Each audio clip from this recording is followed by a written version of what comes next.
They'd come to trade or find fortune in a city that offered greater opportunities than they'd had back home. It rankled that so many came here, to Çeda's home, and lived off it like fleas on a dog, though she could hardly complain.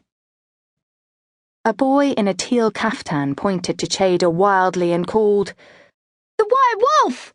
The wolf has come to fight!" And the crowd rose to their feet as one, craning their necks to see.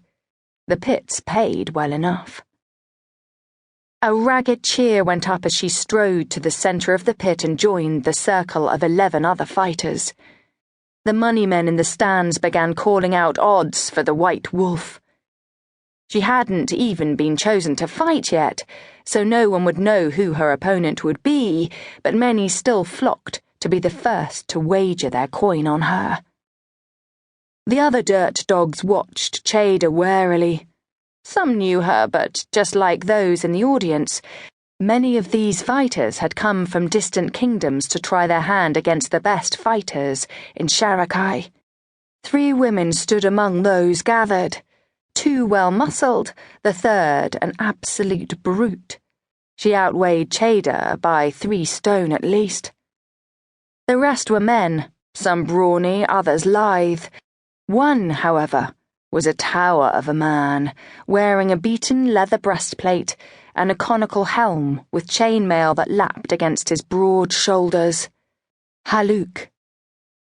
He stood a full head and a half taller than Çeda and stared at her like an ox, readying a charge. In response, Çeda strode toward him and pressed her thumb to an exposed edge on the back of her mailed gloves. She pressed hard enough to pierce skin, to draw blood. Haluk stared at her with confusion, then a wicked sort of glee, as Çeda stopped in front of him and pressed her bloody thumb to the centre of his leather breastplate. The crowd roared. A new flurry of betting rose, while the rest of the audience jockeyed for position against the rim of the pit. Çeda had just marked Haluk for her own, an ancient gesture that not all dirt dogs would respect, but these would, she reckoned. None of them would wish to fight Haluk, not in their first bout of the day. When Çeda turned away and returned to her place in the circle, all but ignoring Haluk, the naked anger on his face was slowly replaced with a look of cool assessment. Good, Çeda thought. He'd taken the bait, and would surely choose her if she didn't choose him first. When some but not all of the betting flurry had died down, Pelham stepped out from another darkened tunnel. The calls of betting rose to a tumult as the audience saw the first bout was ready to begin.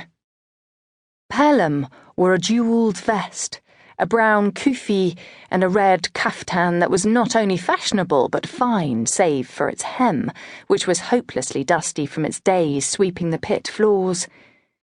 In one of Pelham's skeletal hands he held a woven basket. As the fighters parted for him, he stepped to the rough centre of their circle and flipped the basket lid open. After one last check around him to ensure all was ready, he shot his hand into the basket's confines and lifted a horned viper as long as his lanky legs. The snake wriggled, swelling its hood and hissing, baring its fangs for all to see. Pelham knew his business, but the snake made Çeda's hackles rise. Fights were rare, but not unheard of, especially if one of the fighters was inexperienced and jumped when the snake drew near. Çeda knew enough to remain still, but foreigners didn't always follow Pelham's careful pre-bout instructions, and it wasn't always the person who jumped that the snakes chose to sink their fangs into. As Pelham held the writhing snake, each of the fighters spread their legs wide until their sandaled or booted feet butted up against each other's.